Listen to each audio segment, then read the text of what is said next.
예, 오늘은 고린도전서 1장 이제 마지막 부분을 봅니다.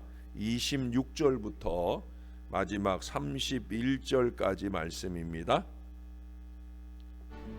형제들아, 너희를 부르심을 보라. 육체를 따라 지혜로운 자가 많지 아니하며 능한 자가 많지 아니하며 문벌 좋은 자가 많지 아니하도다. 그러나 하나님께서 세상의 미련한 것들을 택하사 지혜 있는 자들을 부끄럽게 하려 하시고 세상의 약한 것들을 택하사 강한 것들을 부끄럽게 하려 하시며 하나님께서 세상의 천한 것들과 멸시받는 것들과 없는 것들을 택하사 있는 것들을 패하려 하시나니 이는 아무 육체도 하나님 앞에서 자랑하지 못하게 하려 하심이라. 너희는 하나님으로부터 나서 그리스도 예수 안에 있고 예수는 하나님으로부터 나와서 우리에게 지혜와 의로움과 거룩함과 구원함이 되셨으니 기록된 바 자랑하는 자는 주 안에서 자랑하라 함과 같게 하려 함이라. 아멘. 예. 여러분들도 오늘 다 문자 떴었어요? 예, 그래요. 우리 남쪽 지역에 또 그쪽이 이제 지난번에 포항에도 지진이 있었고 했기 때문에 아마 그런 어려움들이 늘 예상되는 그런 어려움인 것 같아요. 큰 어려움 없이 잘 지나가도록 기도하시는 아침이 되면 좋겠습니다. 안전띠 어제 혹시 부족해서 제가 주문을 한 대로 한 번에 다 오질 않고 왜 그게 나눠서 왔는지, 그래서 혹시 안전띠 어제 못 가져가신 분들 오늘 꼭 하나 가져가셔서 안전하게 오고 가시는 여러분들의 걸음이 되면 좋겠습니다. 미국 롱비치에서 한 신사가 그와 동행 중이던 젊은 숙녀를 자동차에 남겨둔 채 통닭구이 집에 들어가서 통닭을 한 마리 샀어요. 그런데 그 가게 주인이 그만 실수로 통닭 상자 대신에 그 주간에 장사해서 들어온 현금 상자를 통닭 상자인 줄 알고 잘못 건네 주었어요. 왜냐하면 이제 한 주간 동안 이제 버는 돈을 아마 통닭 상자에다 이렇게 담아뒀던 것 같아요. 그리고 이제 영업 끝나면 은행에 갖다 넣으려고 그걸 잘 이렇게 두었었는데 이게 손님에게 주어질 통닭 상자하고 헷갈려 가지고 그 현금 상자를 잘 포장해 가지고 그 사람에게 건네준 거예요.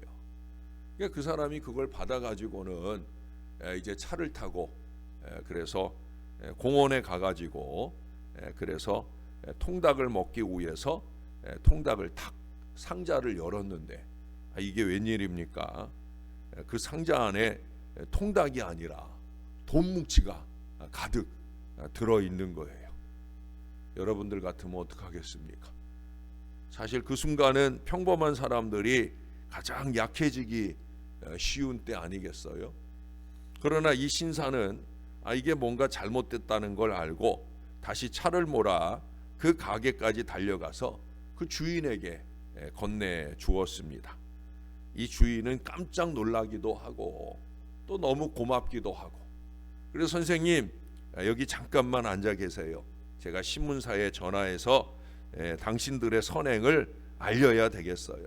당신들은 세상에서 가장 정직한 사람들이에요 라고 감격해서 어찌할 줄을 몰랐어요. 그런데 이 젊은이는 손사래를 치며 고개를 가로저으며 아니에요 절대 그러지 마세요 라고 말합니다. 이상하게 여긴 이 주인이 물어요. 아니 왜 안 된다는 거죠? 그러자 이 젊은이가 이렇게 말을 합니다. 저는 결혼한 몸입니다. 그런데 지금 저와 함께 있는 이 여자는 제 아내가 아니에요. 그러니 신문사에 알려지면 돼요, 안 돼요? 안 되죠. 큰일 나죠. 예? 여러분, 우리는 이 이야기를 통해 인간은 어떤 한 면만을 보고 판단하고 평가해서는 안 된다는 사실, 또 어떤 사람이든 자세히 살펴보면 누구나 크고 작은 약점이 다 있다는 거예요. 우리가 6개월이나 1년에 한 번씩 지난주 같은 그런 건강한 교회 생활 광고를 제가 주보에 올리잖아요. 누구도 자신을 가신할 수 없어요. 예? 크고 작은 시험에 빠질 수 있는 가능성이 누구에게나 다 있다는 거예요. 저는 여러분들 앞에 얼마나 더 그렇습니까? 여러분, 이 세상에 완전한 의인은 없다고 로마서 3장 10절은 말씀해 줍니다. 세상에 나오는 위대한 믿음의 용사들에게도, 성경에 나오는 위대한 믿음의 용사들에게도 모두 약점과 허물이 있었음을 우리는 잘 압니다. 심지어 사도 바울에게도 그 육체에 가시가 있었다고 그러잖아요. 전도서 7장 20절에 보면 선을 행하고 죄를 범치 아니하는 의인은 세상에 아주 없느니라 라고 단언해서 말하기까지 합니다. 우리는 정치 지도자나 종교 지도자 등 사람을 절대로 우상화하거나 높여서는 안 돼요. 자칫 그러다 더 크게 실망할 수가 있습니다. 왜? 다 사람이거든요. 우리 자신도 연약함과 허물이 있음을 깨달아 잘났다고 자랑할 게 하나도 없는 것이 바로 우리들이라는 걸 인정해야 되는 거예요. 여기 오늘 본문에도요 26절에 보면 우리가 이 육체를 따라서는 내세울 게 아무것도 없다는 걸 말씀해 줘요.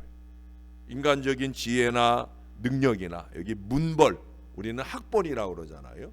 또 여기 적지 않은 재산까지라도 아무것도 아니다, 바로 그 말씀을 하고 있는 거예요. 그 이하의 말씀을 보면 더욱더 놀랍습니다. 27절을 한번 보세요. 그러나 하나님께서 세상의 미련한 것들을 택하사 지혜 있는 자들을 부끄럽게 하려 하시고 세상의 약한 것들을 택하사 강한 것들을 부끄럽게 하려 하시며 하나님께서 세상의 천한 것들과 멸시받는 것들과 없는 것들을 택하사 있는 것들을 폐하려 하시나니. 그래서 결론은 뭐예요? 29절에 보니까 이는 아무 육체도 하나님 앞에서 자랑하지 못하게 하려 하심이라. 아무 육체도 자랑할 게 없다는 거예요. 우리가 바로 그런 존재들이에요. 우리의 자랑의 근거는 31절의 말씀처럼 언제나 주님이에요. 주님. 주 안에서만 자랑해야 됩니다. 그래서 바울은 누구든지 십자가 위에 사람을 자랑하지 말아야 된다고 갈라디아 6장 14절에서도 고린도전서 3장 21절에서도 거듭 말씀을 합니다. 저와 여러분은 예수 십자가 외에는 결코 자랑할 게 없는 사람들이에요. 그래서 어제 십자가에 대한 말씀을 이 앞부분에 말해주고 있는 거예요. 십자가의 도, 말의 지혜가 아니라 오직 그리스도의 십자가만 자랑하고 말할 사람, 저와 여러분은 그런 사람들이라는. 왜 그렇습니까? 30절에 보세요. 거기 우리의 자랑을 가능하게 하는 모든 것이 예수님으로 말미암았기 때문이에요. 우리는 예수 안에서만 신앙적 자랑이 되는, 거기 네 가지 자랑을 얘기하죠. 지혜와 의로움과 거룩함과 구원함. 이 보장이 예수 안에서만 우리에게 주어졌어요. 자, 먼저 지혜입니다. 지혜. 우리는 예수님을 구주로 모심으로 지혜로운 사람, 깨달은 사람이 된 거예요. 여러분, 지혜라는 게 뭐 책을 많이 읽어서, 학교를 뭐 대학원 다니고 박사학위 따서 이래서 지혜가 아니에요. 정말 지혜라는 것은 내가 누구인지를 깨닫게 되고 그보다 더 우주와 만물을 지으신 살아계신 우리 하나님의 존재를 알게 하는 능력, 이게 진짜 지혜인 거예요. 성경은 인간은 존귀하나 깨닫지 못하면 멸망하는 짐승과 같다 말씀하고 있어요. 어디서 와서 왜 살며 어디로 가는지 모르고 우연히 왔다가 우연히 가버리고 만다면 인간은 너무나 절망적인 존재인 거예요. 주님은 우리에게 이 땅에 사는 것은 하나님의 영광을 위해 살다가 육신의 장막집이 무너지면 우리 하나님이 예비한 영원한 천국으로 간다, 이 확실한 깨달음을 주시기 때문에 우리는 모든 것이 밝고 맑은 빛 가운데 거할 수 있게 되는 거예요. 예수 안에서 참 지혜를 깨닫게 된다는 거예요. 그러므로 예수님을 통해서 창조주 하나님을 깨닫게 해주신 것은 지극히 큰 은혜가 아닐 수 없어요. 이게 바로 최고의 지혜요. 예수님 통해 얻은 이 지혜를 우리는 감사해야 될 거예요. 두 번째는 뭘 얘기합니까? 의로움이 되셨다고. 예수님은 하나님께로 나서 우리에게 의로움이 되어 주셨어요. 우리가 앞서 로마서에서 말씀하는 바가 그거잖아요. 예수님을 믿음으로 통해 우리는 의롭게 태어난 사람들이 되었다. 할렐루야. 이 은혜가 큰 은혜죠.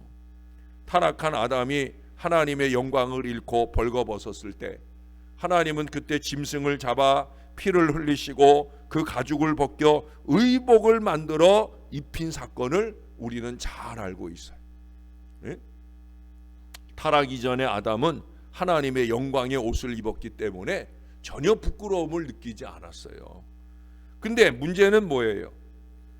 죄를 짓고 그 영광이 떠나자 순식간에 벌거벗었다 하는 이 부끄러움을 느끼게 되었다는 거예요.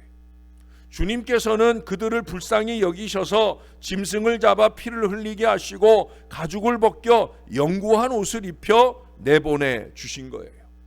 이제 에덴에서 쫓겨난 그들이 그렇게 부끄러움과 추위를 이겨내지 못할 걸 아시기에 하나님은 다시 한번 사랑과 긍휼의 옷을 입혀 주셨습니다.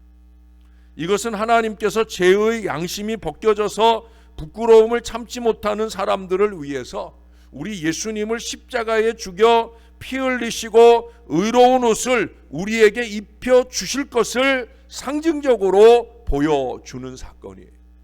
아담과 하와의 죄 때문에 에덴 동산에서 짐승이 죽임을 당하고 피를 흘린 것처럼 우리 예수님은 우리의 죄 때문에 십자가에 못 박혀 그 몸을 찢고 피를 흘리셨다는 거죠. 우리의 죄가를 다 지불하시고 당신의 의로운 옷을 벗어서 우리에게 입혀 주신 거예요. 이 땅의 모든 부끄러움과 수치를 가릴 수 있는 것, 그것은 오직 예수 그리스도의 십자가의 보혈과 그 의로운 옷밖에 없는 겁니다.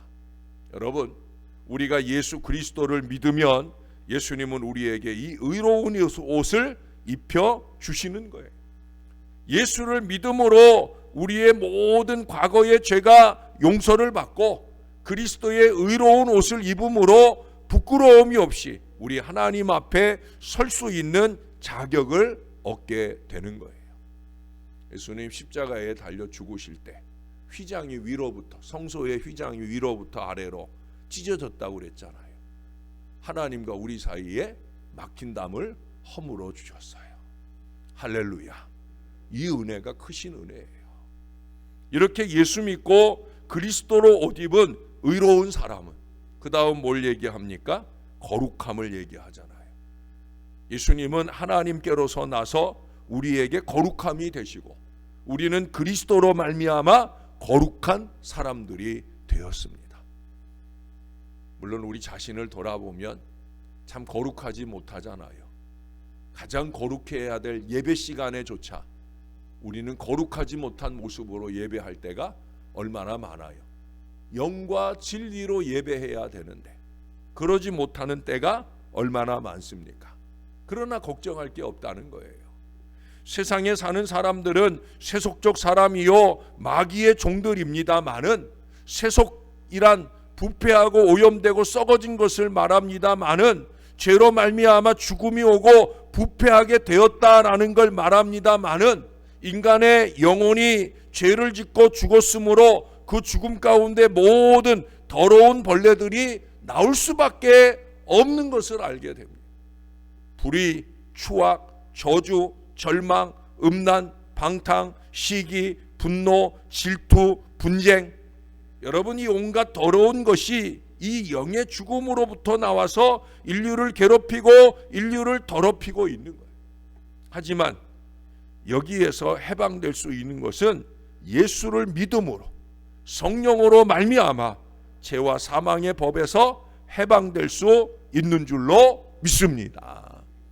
그래서 우리는 세상의 일들을 하는 사람이 되면 안 돼. 며칠 전에 분쟁에 대한 얘기, 분열에 대한 이 앞에 말씀, 화요일 날 말씀을 들을 때 제가 그런 얘기를 했잖아요. 예? 어떤 얘기를 했어요? 하나님은 세상에 교회를 세우시고, 사탄은 어떻게 한다고 그랬어요? 교회 안에 세상을 끌어들인다고. 그래서 우리는 세상적이고 세속적이면 자꾸 시기, 분노, 분쟁 이런 것들에 휩싸일 인생을 살 수밖에 없는 거예요. 교회 다닌다고 해도 예수 제대로 믿지 못하는 인생은 계속 그런 거 붙들고 늘어지면서 어리석음으로 사는 거예요. 그러나 여러분, 그리스도를 바라보고 그리스도를 섬기고 내가 그리스도의 영광을 위해서 살려고 노력한다면 우리는 모든 이기와 탐욕에 빠지지 않게 되는 거예요. 요만큼의 분쟁이나 분열도 없이 오직 예수 안에 하나가 된 바로 그 거룩함으로 우리 하나님께 영광을 올려드리는 거예요. 예수님의 보혈이 죄의 오염을 제해 주시고 우리 안에 거룩함을 채워주신다. 우리가 그래서 이 새벽도 깨우는 거죠. 모쪼록 날마다 이 주의 거룩함의 옷을 입는 저와 여러분들이 될 수 있기를 주님의 이름으로 축원합니다. 마지막으로 한 가지 더 말씀하잖아요. 예수 그리스도는 하나님께로 나서 우리에게 구원함이 되셨다. 예수님께서는 우리를 대신하여 죽으심으로 죄의 종, 질병의 종, 저주의 종, 죽음과 멸망의 종이 될 수밖에 없는 우리를 위해 그 모든 값을 지불하시고 해방과 자유를 주신 거예요. 우리는 오직 예수 안에서 예수와 함께 죽음을 이기는 줄로 믿습니다. 할렐루야. 죽음이 두렵지 않아요. 왜? 오히려 죽고 나면 더 좋은 세상, 영원한 천국에 이룰 수 있게 되는 거죠. 예수님은 십자가의 보혈로 율법과 사망을 철폐하시고 우리에게 부활과 영생을 주심으로 천국의 광명을 이미 허락하여 주신 거예요. 그러니 우리가 무엇으로 자랑을 삼겠습니까? 이 육체에 썩어질 것은 결코 우리의 자랑이 될 수 없어요. 예? 오직 주님이셔요. 주 안에 자랑하고 주님을 자랑해야 됩니다. 주님이 주신 이 지혜와 의와 거룩함과 구원만 자랑해야 되는 거예요. 다른 것을 자랑하면 그 자체가 부끄러움인 줄을 알아야 돼요. 예? 예수 믿는 사람들이 다른 걸 자랑으로 삼는 순간을 만나게 된다면 그것은 정말 부끄러운 일이라는 거예요. 사랑하는 여러분, 이제 저와 여러분은 헛된 육체의 자랑은 다 버리고 오직 주 안에서 우리 주님만 자랑하는 그런 믿음의 사람으로 잘 살아낼 수 있게 되기를 결단도 하고 또 더욱더 주님을 의지하는 그런 믿음의 사람들이 다 될 수 있기를 우리의 구주 되시는 예수님의 이름으로 간절히 축원합니다. 기도하겠습니다. 우리 하나님 감사하고 감사합니다. 그야말로 죽을 수밖에 없는 죄인들, 또 날마다 게으름과 나태함과 어리석음으로 주님의 한숨을 자아내는 저희들, 그런 저희들을 용납하시고 받아주시며 예수 그리스도의 그 보혈의 공로로 참으로 우리가 구원의 큰 은혜 안에 거할 수 있도록 주님께서 이끌어 주시니 감사합니다. 아둔한 저희들이 예수의 진리로 지혜롭게 하시고 그리스도의 보혈로 통하여 의로움과 거룩함과 구원함을 우리에게 더하여 주시니 참으로 감사를 드립니다. 우리가 이런 믿음의 백성인 것을 잊지 말게 도와주시고 믿음의 진리, 오직 그리스도의 십자가를 붙들고 나아가는 하나님의 사람들 되게 하여 주시옵소서. 썩어질 육체로 자랑을 삼는 어리석은 인생들 되지 말게 하시고 오직 예수로 자랑하는, 예수 안에 사는 참 믿음의 사람들 다 될 수 있게 도와주시옵소서. 오늘도 안전하게 집으로 돌아갈 수 있게 하시고 또한 주를 믿고 의지하는 모든 주의 백성들이 세상의 자연재해나 어려움으로부터도 안전할 수 있도록 지켜 주옵소서. 처처에 전쟁의 소문도 많고 지진과 어려운 자연재해들도 많이 일어납니다. 정말 주님이 오실 때가 가까웁니다. 그 이전에 우리가 어느 순간 주님의 부름을 받을 때가 가까웁니다. 하나님 정신 바짝 차리고 예수 안에 있는 천국 소망을 온전히 간직하고 잘 살아내게 도와 주옵소서. 주님께서 어느 때든지 우리 가운데 오시더라도, 주님이 어느 때든지 우리를 오라 부르실 때라도 우리가 부끄럼 없이 주의 품 안에 안길 수 있는 거룩한 백성들 될 수 있도록 날마다 우리를 지켜 주옵소서. 때마다 우리를 지켜 주옵소서. 우리 주님이 함께 하시는 오늘도 복된 하루를 잘 살아낼 수 있게 우리와 동행하실 줄로 믿습니다. 감사합니다. 예수님의 이름으로 기도합니다. 아멘.